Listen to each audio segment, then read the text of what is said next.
Friends and professionals, welcome. We're live for the first ever modeling podcast in the studio in Irvine with my good buddy Marc Bui. Marc, Dude, thank you for coming on the show, dude. thanks for having me, man. It's an honor, a privilege. You know how I feel about you, brother. All right, so for those of you that don't know Marc Bui, buckle up. His handle is right there on Instagram, but I've known Marc in this industry for probably as long as I feel like I've been in it, like 20 years, 15 to 20 years. I've been around this guy. We've worked together at multiple companies. He's an incredible operator, a great originator, and just an all-around amazing human being. And if you've been following this season 5 of the Modeling Podcast, we've been talking about tactics. We've talked about getting real. And I've been very diligent in having only practitioners on this season, except for Gary Vaynerchuk, because he's Gary. So he snuck himself in. But I've only been interested in bringing on actual originators who are in the trenches, pivoting in a chaotic market. Marc runs an incredible organization over at Fairway, the Thrive Lending Group. I'm a huge fan of this guy. And so let's dive in, dude. I'm ready. You ready? Yeah, I'm ready, man. Yeah, thanks for that. That's awesome. Okay, so how many years originating? I do math now when I answer this question. You have to. 24 Yeah, years? 24-ish 24. years. I started when I was 19 and turning 45 this year. So I always ask this question because it's hysterical. Oh, we lost Cameron, Mikey. Yeah. How did you find the industry? How'd you find the industry? Yeah, so right after high school, I got a summer job selling Hondas. A lot of my friends, including myself, we were into like racing cars back then, and I didn't want to flip burgers. I got accepted to UCI, UC Riverside. They messed up on my financial aid. Oh, no kidding. Yep. So I figured I'm going to get a job, and I didn't want to do what my friends were doing, so I wanted to sell cars, and I love Honda, so I did that. But the funny story is, like, when I was a kid, being a salesperson was the last thing I wanted to do. You had like aspirations to not be a salesperson? Yeah, like, I mean, in my mind, a salesperson was somebody carrying a briefcase, knocking, going door to door. Yeah. Trying to sell a product or a service. Salespeople have a stigma. Yeah. If we're honest. Yeah. Like, there's a stigma with it. For sure. And it's not positive. It's not good. No, yeah, exactly. It's not good. So anyhow, first day in the lot, I sold a car in a couple hours and I made $600. I'm like, dude, like, I'm in. Yep, I am in. Obviously, like, that didn't happen every single day. I quickly learned. So almost a year into the business, my uncle comes to the lot. He goes, "Hey, I want to buy a car." I said, "Uncle Tom, I love you. I will hook you up with any car you want in this lot, except for that one. That's a brand new Honda Accord. They just released it. We got the only one on the lot, right?" He goes, "That's the one I want." Of course it is. Okay, sure. Full sticker. Sticker's quicker. That's what I told him. Sticker is quicker. And he goes, "Don't worry about it. I'm paying cash for the car." I'm like, "Dude, man, what do you do?" He goes, "I'm in the mortgage business." There it is. Yep. You just come work at it's my like straight up like Wolf of Wall Street style. Exactly. Like, what do you do? What do you do, man? Like, show me your paycheck. So I interviewed several times at a company called First Plus Direct. That company did a ton of 125 loans. Yeah. Dan Marino was the spokesperson. Of course. Okay. So I did that. That's how I got into the industry, doing 125 loans, working at a call center. Wow. Just like the call center that's right outside this studio. Exactly. It's wild, dude. So before we get into tactics and stuff, what made you stay in the industry? I get the allure, you find it, you're like, wow, this is incredible. But at some point you got to find your why in the space. Yeah. So obviously at the beginning, the money was fantastic, but there were moments where I wanted out, right? Yeah. Because for me, it was meaningless. I worked a shitload of hours. And it wasn't until after the mortgage crash that I learned how to do purchase loans. That's when I met you, actually. So I didn't know that it wasn't up till the crash of 2008 that you got into the purchase side. Yeah. Interesting. Yep. I was sitting in the lobby at Countrywide, and then you walked in. You're like, "Hey, how can I help you?" I'm like, "Actually, I'm here for an interview." So I don't have any realtor relationships where you hire me. But yeah, up until that point, I was, doing second mortgages, buying leads, internet leads. So I love the transition. So just pay attention, everybody, from buying internet leads to purchase to social. There's going to be a fun journey here. I can already tell it's coming. So let's fast forward to this crash in this cycle? Sounds like in the last one you found your way into purchase. Actually, no, let's stick there. When you came into purchase, how'd you break in? Because there are people trying to break into purchase now. Yeah. And that's so what's the story? So I scouted out basically I pinpointed like 3 cities that I wanted to focus on, which Okay. was Garden Grove, Anaheim, Yep. Westminster. Yep. I speak the language. Yep. And I just found out who the top agents were. From there, I tried cold calling some of them. I tried to see who would know them in my circle that would get connected to. Yep. So that's kind of how I started. I mean, you and I, we drove to realtor shops in Garden Grove. I remember, right? dude. The hole in the wall shops. Yep. And we drove to like LA, just meeting random real estate agents. Yep. Hitting up opportunities. And that's I didn't have like a solid game plan. I just knew that I needed to connect with people who did business. Yep. And how long do you think it took, if in your memory of, because I'm trying to translate that to somebody today, like what kind of effort did it take to actually start getting real relationships? Really good question. So I think like getting real relationships can take anywhere from 3 to 6 months. Yep, that's good. If you're focused on that relationship. I see a lot of originators, like they connect with somebody, maybe they have lunch or coffee, and they expect to lead the following day. There's no follow-up. Nope. You have to like continue to reach out and create that relationship like you would any relationship, Yep. right? People do business with who they like and trust, right? If I like you and I trust that you're going to take care of my clients, I'm going to do business with you. If I like you and I don't trust that you're going to take care of my clients, I'll have coffee with you and I'll have a beer with you. I'm not going to send you any deals. Yep. So my approach was I would deliver on one small promise at a time. So for example, if I said, hey, Alec, I'm going to call you next week on Tuesday at this time. Yep. I'm going to do it. Yep. Even if it's a phone call and I don't even connect with you. Yeah. Right? I did the job. Yeah, exactly. So I would do that over and over. And then where a lot of these agents, you're consistent, say what you do what you say you're going to do. Here's the deal. And then you do a good job. Here's another one. Let me timestamp this for everybody listening and just reiterate how important Marc's comment is and how astute it is. I call it like micro commitments. It doesn't have to be game commitments. There's going to be something that you're going to follow up on, and you're going to do what you said you're going to do. I used to tell people hysterically, I'm working this weekend as an open house. Oh yeah, I got open house weekend. Oh good, because I'm working too. Maybe I'll see you. And of course, I was going to see them. We all knew that, but I kept it open ended. Maybe I'll see you out there. Like Jeff, coming to your house. But micro commitments, are these promises kept? And over time, they build trust and then you have evidence. Right. Dude, everyone needs to hear that again and again, because it's going to translate into social when we go there in a second, but it's the core of relationship building. Yep. At the end of the day, we are in mortgage happens to be the byproduct of what we do. Yep. Right. We are in the relationship business. So let's stick on that topic in the relationship business for a second, because I have a lot of intense feelings about that comment when it comes to post-close. So what do you do as a tactic to gain relevancy, connection? Because, and this is going to separate the great originators from the broker, it's what you do after the close. In the transaction, we're all great. Right. And then we're all relational. How are your kids doing? And all, we care so much. And then as soon as the close is done, we're like, we just ignore those people. We never talk to them again. What do you do there? Yeah. So this is a really good question. And I learned this from our mutual friend, Ryan Grant. Yeah. He taught me a ton in regards to post-closing, but we make it a point to reach out to our clients 30 days after closing, 3 months after closing, 6-month check-in call, and annual financial review calls. So that was 4 connection points in the first year at minimum that you have built into your system. It's a no-brainer. It's a mandatory. It's in our CRM to remind us to make phone calls, our clients understand that at the very beginning of that lead, we explain to people how we work, what sets us apart, our post-closing process. And so they expect it. It's not weird when we call them a month later to check in. They have any questions, right?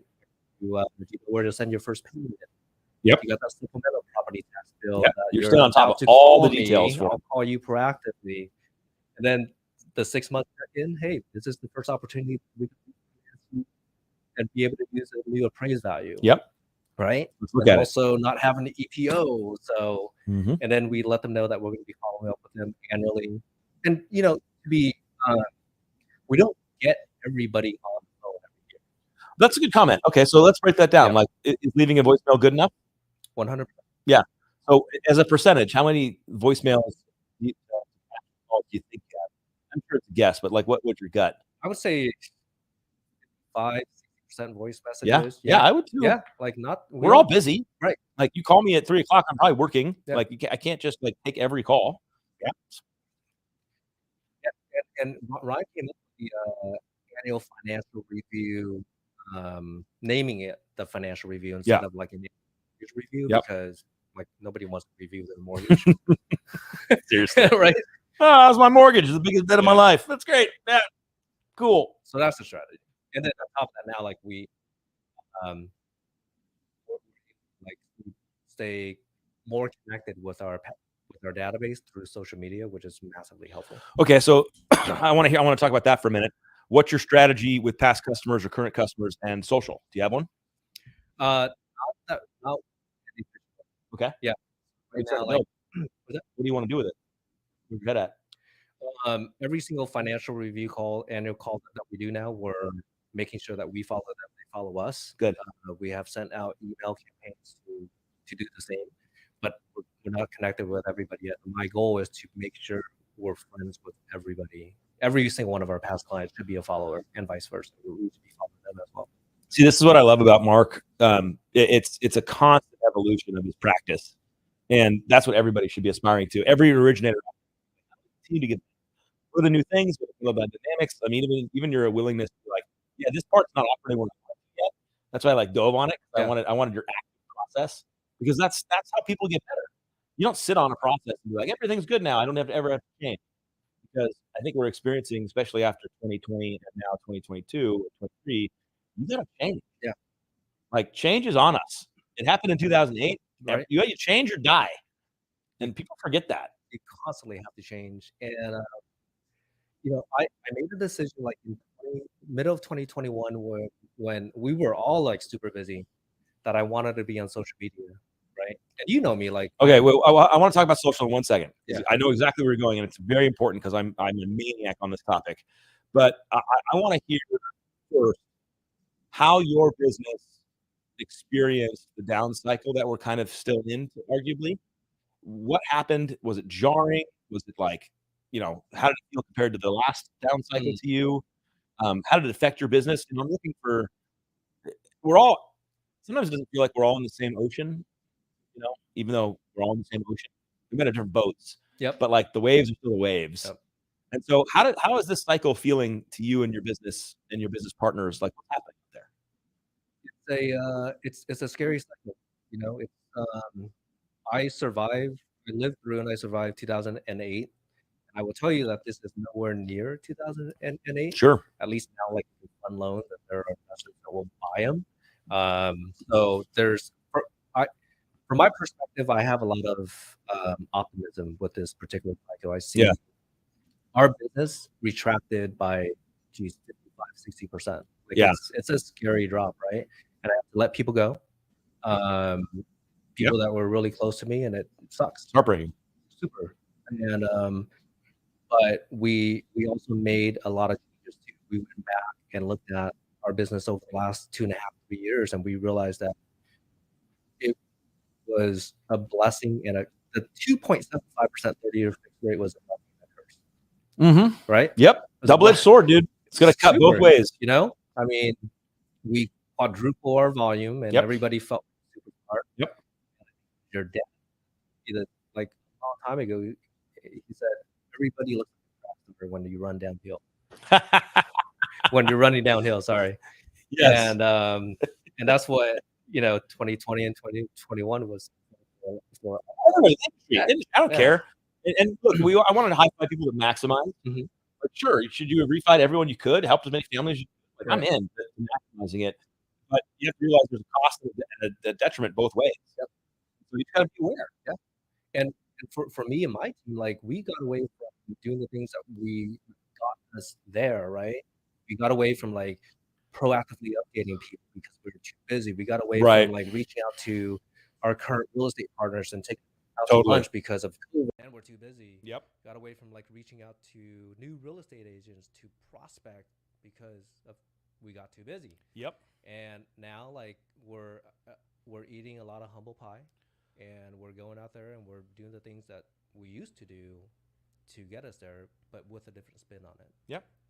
Well, and that's one of the things I found too, and I'm curious your take on this is not only were the lenders affected massively in the down cycle, arguably kind of still in it, but our realtor partners were affected. You know, their business got rocked too, and their productivity and their I'll call it lead flow to mortgage people, you know, got affected. And they weren't able to be as, you know, if they were sending us, you know, 10 prequals a month, now it's down to like 2. And so, you know, their business is challenged too.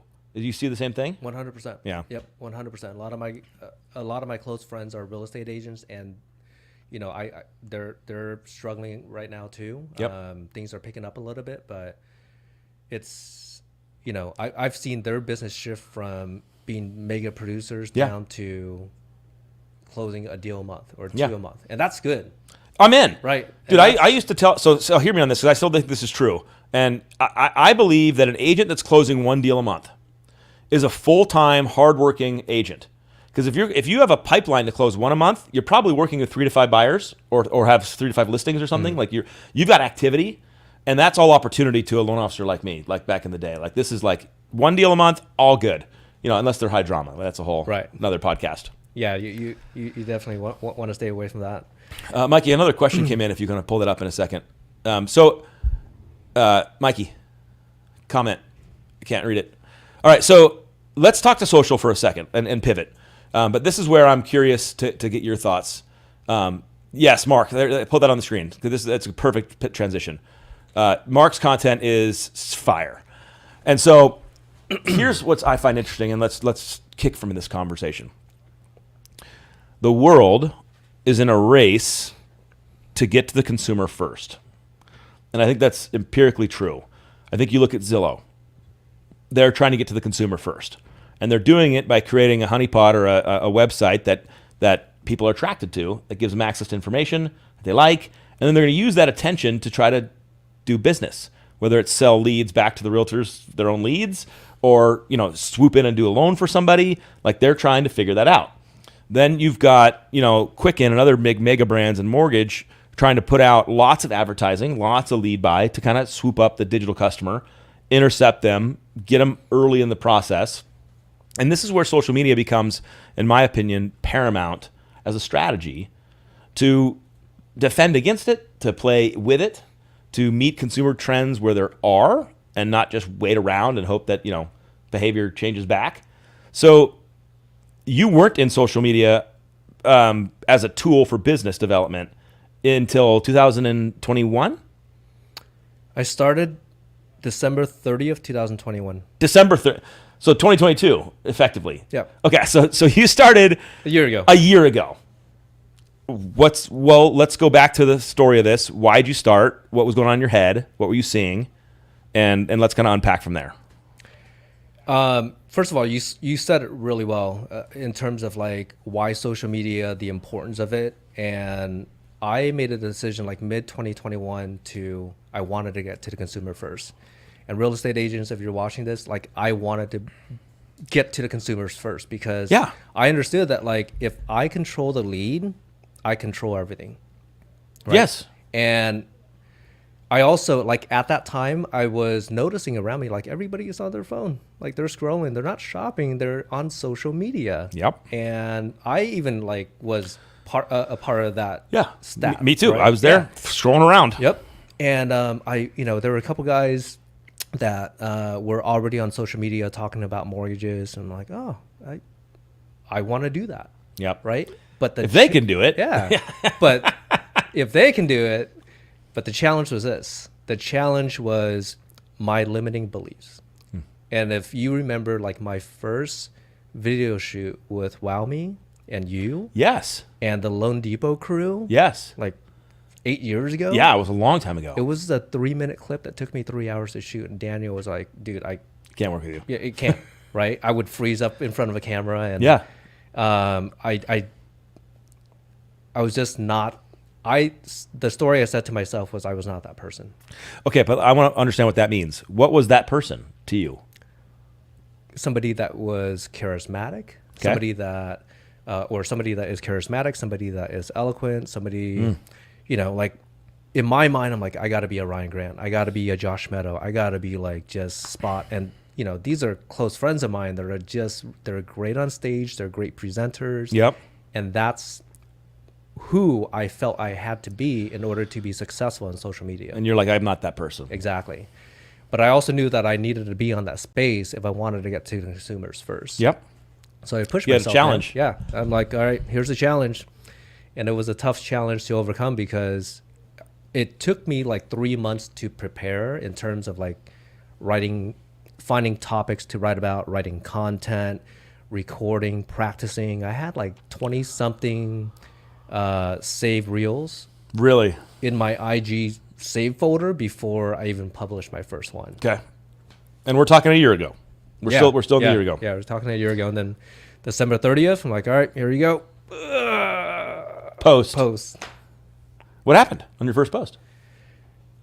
I Do you even remember? Like, yeah, man. Like I just I took a deep breath. I walked away from my phone, and then I circled back later. I'm like, holy shit! Like there's some views. Like I've never had views before. You know, had like I don't know a couple hundred views. Yeah. That was exciting to me.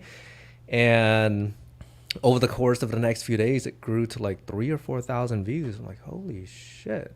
Like this is awesome. This is real. Yeah, this is real, and it gave me like this boost of energy and encouragement to continue doing it. And you know what's funny? Like I didn't go into this wanting followers. Like that was never my intent.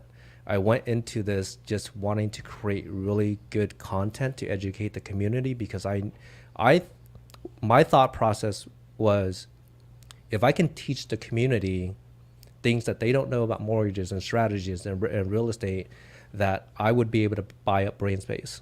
Mm-hmm. And if I can influence a lead that was referred to me by Alec, the real estate agent, throughout the process, that's a win. It's a huge win. Well, and let me go back and sit on this comment, Mark, and then have you expand upon it. Because anybody that goes into social to get followers is going to fail. Because that's a bad paradigm view of what social media really is. It's an old paradigm view. This paradigm view of, you know, I'm going to be web celebrity, I'm going to be famous, I'm going to go viral. That perspective is toxic and damaging to what this stuff really is.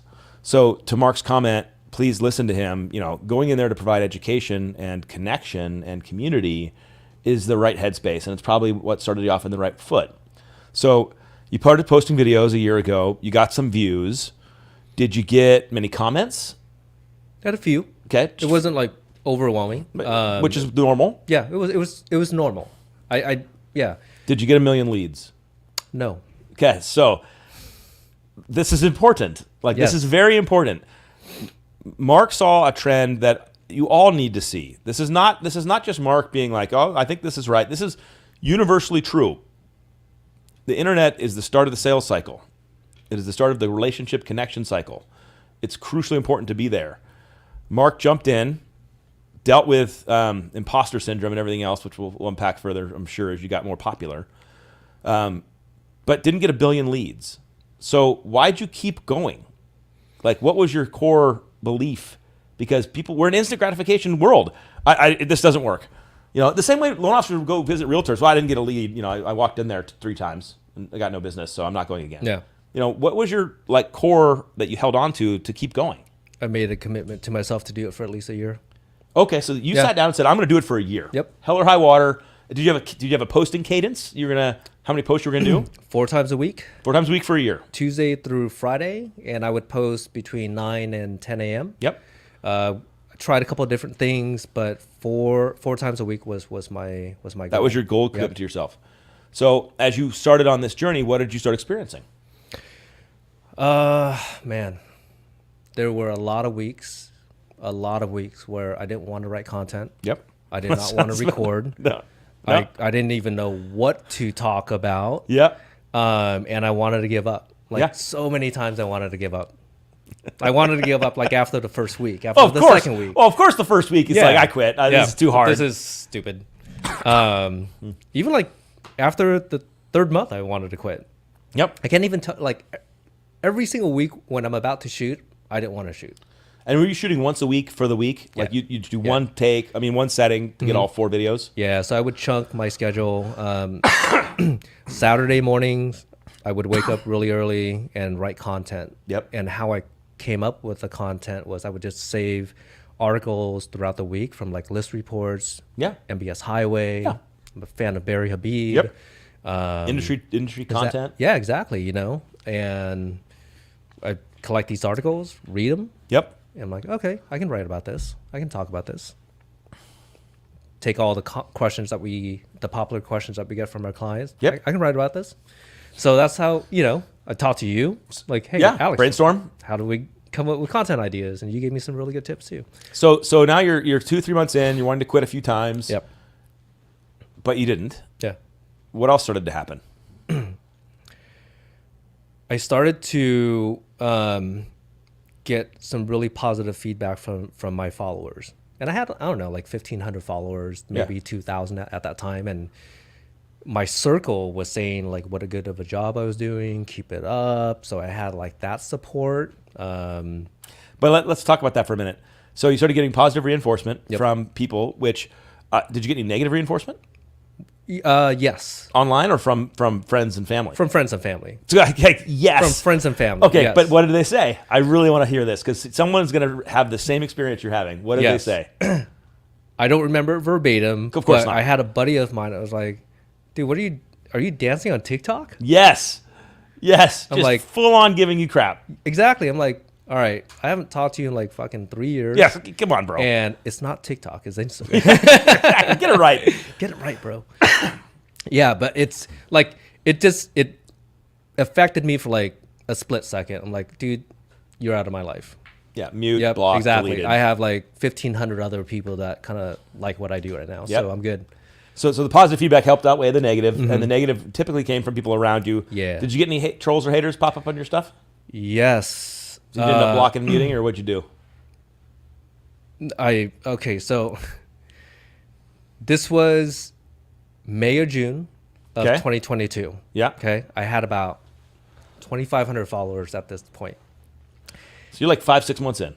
5-6 months in. Okay. There was a reel that I posted on how much salary do you need to make, or how much I remember a video like how this. much would you qualify for on $100,000 salary? Yes. Right. I posted it. It performed well. Like, it did well. It did. But people lost their mind. I didn't crush it or anything. But a week later, it just went out of control. Like how many views did it get? It landed at. I'm currently at 4.2 million on that video. On that video. But and you know who took you there? The haters. The haters. The haters took you there. The haters took and me let there. me guess. They were mad because of how the mortgage industry calculates debt to income ratios. Yep. That doesn't mean that it's the right thing to do. Right. They're just mad that's the rules. Yes. And they were mad at you. Oh, 100%. But let me tell you what happened. For explaining how the mortgage industry works and the rules of the mortgage industry. I'm like, guys, I'm not even the underwriter. I didn't come up with this stuff. No, but that reel really messed with me, Alec, because that's a lot of attention. Okay. So I went from like, I don't know, 3,000 views to 5,000 views to 10,000, and then 3,000 followers to 5 to 10, and then the negative comments started to really come in. Did you feel like you had to address them? I felt like I wanted to take that video down, that reel down. Yeah. Yeah. I was talking to my videographer. I'm like, Kyler, like, take this video down. Like, I can't. This is the worst weekend I'm having in my life. You know what I mean? Like, people are saying like, you don't even know what you're talking about. Don't listen to this guy. He's, he doesn't. It's like every possible negative comment that a loan officer didn't want to hear. Like I heard that weekend, and Kyler was like, dude, you're doing great. Don't worry about it. Keep going. In the pocket, dude. Yeah. So That's rough. I kept going. So that's a good story, though. You know, maybe somebody out there's going to hit that. Not many people hit a viral moment because it's just that's the internet's the internet, and it's not something you can plan for or try to do. But you know, that was real adversity. So that's real talk. So that's 6 months in. So you kept your head down, kept going. What else happened?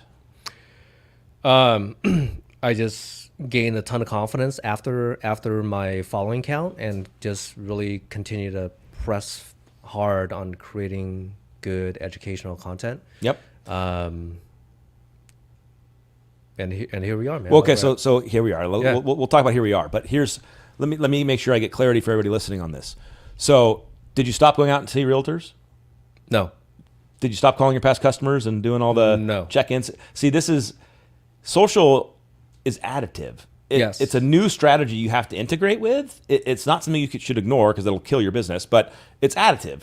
You don't replace the existing work you've been doing. Right. You get stronger so you could do it all. And I'm so glad you brought this up because it helped with everything else. Everything. It helped, completely helped. It's rocket fuel. Yeah. Yeah. Real estate agents were reaching out. Real estate agents were calling me, and not the other way around. Like, hey, Mark, can I take you out to coffee? Pick your brain, or yeah, exactly. I love what you're doing on social media. Let's chat for a little bit. I mean, I've had agents that I haven't talked to in like years. Yep. Rekindling. Exactly. So, and even past clients too. Like they reach out. Hey, love what you're doing on social media. By the way, thinking about refinancing from 2.75 to 7%. Would you help me? Just kidding. Yeah, that happens a lot. But yeah, like we'd had rekindle conversations with past clients. It's awesome. Like I'm leveraging it more and more now. Yeah. With my database. Yep. And my SOI. Well, now you're integrating. You're bringing your database into your social strategy. Right. Which is huge. Very intelligent move. And so we're 14 months since you started content. Yeah. Do you get any business? Do you get any leads? Yeah. Like let's break it down. Like, what does it look like? So the leads didn't come in until June, July. So 6-7 months in. Okay. After that video went viral. We have funded 4 directly from social media. Yep. We have a bunch of pre-approval. Like Albert keeps track of everything. Yeah, I'm tracking. Yep. We've been able to like refer out to real estate partners. Yeah, you get leads to send to agents. Exactly. God, it's the golden goose. There you go. Yep. You're welcome. It's an incredible feeling. It's awesome. And it's growing, and the cool part is like I've met some of my followers in person. It's weird. Huh? It's super weird, but we get the same commentary from our followers that ultimately connect with us. Like, hey, dude, we've been following you for a while now. We love what you're doing on social media. We've learned a ton. Like, there's just instant trust, right? There's instant trust. Yeah. And the thing is, I didn't have to work that hard. I created a video. So the hard work was different. Yes. Is that fair? Yes. Because the hard work was dealing with, I'm not charismatic for the video. Right. And the limiting belief bullshit and the stuff that you had to carve through and the takes. And that was the hard work. It just now translates into opportunity in a whole new way. Yeah. Which is so rad to see. And here's the other thing that I think that you just touched on, but I want you to go further. It's my belief that the people that are engaged with you, connected, following, listening, when they choose to work with you, it's because they see the value you bring. And that's why they want to work with you. Right. It's already proven. You're not having to tell them who you are and showcase your value. And here's what they already know it. Exactly. So it takes your sales cycle, right, of like overcoming objections to, hey, where do I sign? Yeah, can you send me the loan application link and let me know when to lock? So the conversation is different because back to what we were talking about earlier, people do business with who they like and trust. And when you're on social media, they're liking and trusting you with every single reel that they're consuming while you're asleep. Yep. While you're doing something else. Yeah, it's the 24-hour, it's the 24/7 salesperson for you. Yeah, exactly. The whole time. That doesn't complain. Well, You can play a little bit. I do. I don't want to film it. Okay, so let me go a little more tactical on this topic. When you committed to doing the year and the 4 videos, did you immediately outsource, the filming or the editing or anything like that, or how did you initially start? So I initially started by hiring a social media coach. His name is James. Great guy, super smart. And I recorded my own videos using an iPhone. iPhone, Yep. Classic. Bottle it up. Wireless mic Yep. from Amazon. Yep. $80. Yep. Had a tripod and I recorded all of my videos myself. Yep. And I did that for the first 4 months. And was there any editing on those? Or you just post them? No, I would edit them through the IG app. An IG app. Yep, exactly. Super basic, Yeah. right? Yeah, out of my own. Dude, it took me forever. That was the part that was a really painful part. Bro. It took me like an hour per reel. Dude, I did the 100 videos in 100 days. Remember that Yeah. insanity? And I edited my own stuff and filmed my own stuff. Oh my God. And I would film on my iPhone and then upload it to Google and then download it into an editing system and then Where your wife and kids were like, Dad, where are you? it's I don't know. Yeah. Come hang out with us. But I'm glad you had a similar experience because it Yeah. was like grindy. So how long did you do your own stuff for? About 4 months. Yeah. I'm like, I'm paying somebody. Yeah. Yeah. So I got a videographer, Kyler, and he would help out with the edits. Yep. James' team would help out with the edits too. Yep. So And you're rocking. Yep. So it's safe to say that it raised the water level for your whole business. Social added new connections to social. I mean, new connections to agents. It's bringing in leads now. Where are you going to take it?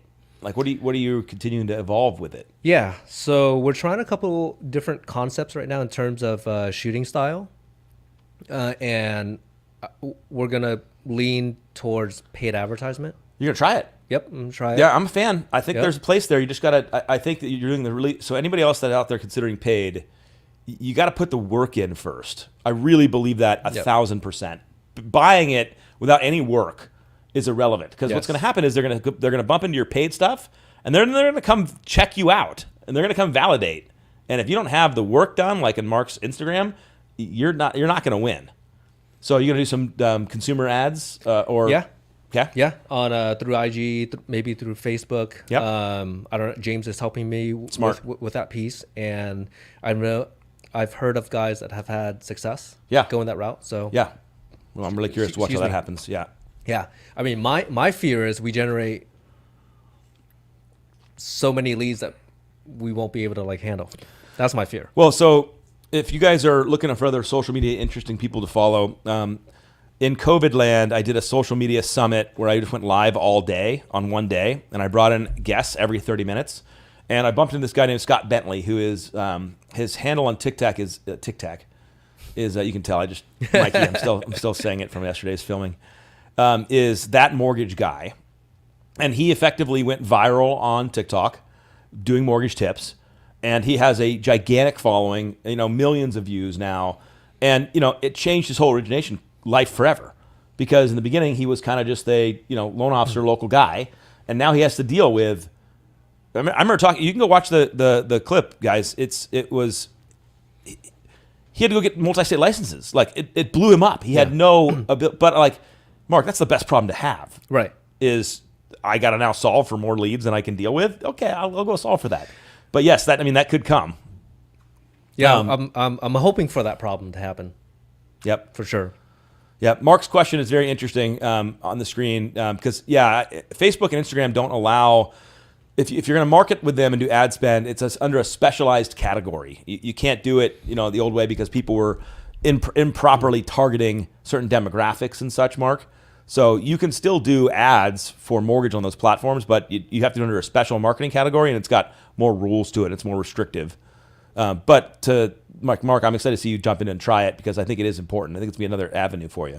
Yeah, I mean, it doesn't hurt. I mean, I think I've built a sizable community now and a content library so that we can try something like this, right? Yep. And like you said, I mean, I wouldn't do this with 10 reels. Yeah. You Yeah. got to put in the work. Got to have the work in. All right, so let's kind of wrap down with some of these questions along, for loan officers out there, Marc. So let's start with this. If somebody was going to shift into the purchase market today. What advice do you have for them? Go and scout out good producing real estate agents, and don't be tempted by low producers because they're the only ones willing to talk to you for free. Put in the hard work, call on people who actually do business. And, you know, I hate to say it, but like, don't waste your time with people who can't send you deals. Yeah. No, it's good feedback. And then for the loan officers that got rocked in this down cycle, and their agents now are, and this is a loaded question because I think I know how you're going to answer it, but I still want to hear you answer it. You know, their agents got rocked, they're less productive, they're less proficient, or they've niched themselves in jumbo and arms, and now those are, you know, become sole bank products. You know, what do you say to somebody who got kind of rocked by the down cycle? First of all, like, make sure you learn all the lessons, right, from this cycle. That's a good comment. Make sure you learn all the lessons from this cycle. Like, I got rocked in 2008 to a point where I was depressed. Yeah. That's why I was in Vegas every other week. Remember that? That's another podcast. Mark. Yeah, exactly. But take the lessons, because the lessons are going to be invaluable during the next cycle. Yeah, it's going to happen again. It's going to happen again. Okay, this is not the last time, guys. But be smart about it. And, you know, I think it was you that says, figure out a niche. Niches create riches, right? Yeah. Whether it's first-time home buyers, QM loans, down payment assistance, move up buyers. Like, be really good at one thing, and don't try to be the guy that can do every single type of loan out there, because it's kind of non-existent. Yep. Right? But if you're known as the VA guy or the FHA guy or the renovation guy, like, you're going to be successful. Yeah, I mean, and don't be afraid to pivot, everybody out there. Like, that's such an important concept. You know, my favorite book is Who Moved My Cheese? And it's right there. And, you know, the world has a tendency to change on you. Mm-hmm. And if you sit back and go, woe is me, or I guess I have to just, you know, no, change with it, man. Yep. Okay, let's go talk about social. What would you tell somebody who was like, okay, Mark, I'll bite. You know, Alex yelled at me enough. I'll start making videos. What commentary do you have for them? You're gonna go through a lot of fear and anxiety and limiting beliefs. Yeah. I haven't met one person yet on social that did not go through that step. Okay. Yep. So it's perfectly normal. And when somebody like me can power through that fear and anxiety, and I don't know, I believe that everybody can. Yeah. Yeah. So it takes work, you know, but you got to make that commitment, and you just got to be consistent at creating content, not worry so much about how many followers you have or how many likes you have. Just do it for you, right? Do it for the people that are following you. Do it for the leads that are watching you. Yep. Do it for the people around you, and then the followers will come if you continue to put out good content. You know, so let me highlight this for Mark's commentary, and that I've heard. If you haven't put the dots together, please listen to this. You know, there's something powerful about commitment and consistency. And as Mark talked about, building relationships takes commitment and consistency. So does your efforts on social. And his commitment to do 4 videos a week for a year didn't bear fruit until, you know, 6 months in, where you started to finally get some action. You kind of went viral. You know, and then now a year later, now it's really bearing all the fruit, and you can see it, and you're excited about it. And I can tell you too, just from the repetitions, going back to the Wow Me videos to the latest ones up there, you're so relaxed on the camera now. Like, I can tell you're just so confident and relaxed and capable, and it's going to make your message go further, because now it's just like you've embraced, you know, that part of your identity. It's really powerful to see. So everyone just needs to hear this. It takes repetitions. It takes time. It takes perspective. Last question for you, buddy. What advice do you have for loan officers looking at this year? There's some uncertainty. You know, we had some rates that looked like it came down a little bit and then back up a little bit, and like it was kind of like a head fake. You know, the market, knock on wood, seems to be doing okay. There seems to be some activity. You know, what advice do you have somebody looking down the barrel of this year? Man, a lot of people are scared right now. Yeah. Real estate agents are scared. Mm-hmm. Home buyers are scared. My advice is be really skilled at your craft. Like learn as much as you possibly can, study the industry, study like how to read bond charts, study Barry Yep. Habib, study, read up as much as you can so that you can educate the community. You can educate real estate agents and be that beacon of light that agents need right now to guide them through this market. Yep. And if you're that guy, when we come out of this, holy cow. Yeah. Like you're going to get all that business. So we're doubling down on our agent efforts. We're doubling down on our presentations. Yep. We got a workshop for home buyers this week that we're doing with 2 real estate agents. A live one? Yeah, a live one. Yeah. In Lake Forest. And, we're teaching the community. We're letting people know, that rates are going to come back and here's why. And the market's not going to Education. blow up. 2008 it's not going to happen again. And people need that right now, like more than ever. So that's my advice. Thanks for hanging with me today, dude. Yeah, man. For everybody out there, give Marc Thank a you. follow and pay attention to what he's doing. Not in the sense that you should become Marc and replicate Marc, but that you should find your own voice in the space. I think that's my biggest encouragement for anybody out there looking at social is it'll take time. It takes a minute. You copy people. You replicate their format. That stuff's fine. But do it with the intent to find your own voice like Marc has, and it'll transform your career. So thank you, brother. Thank you, man. Mikey, had a play lot us of out, fun. brother.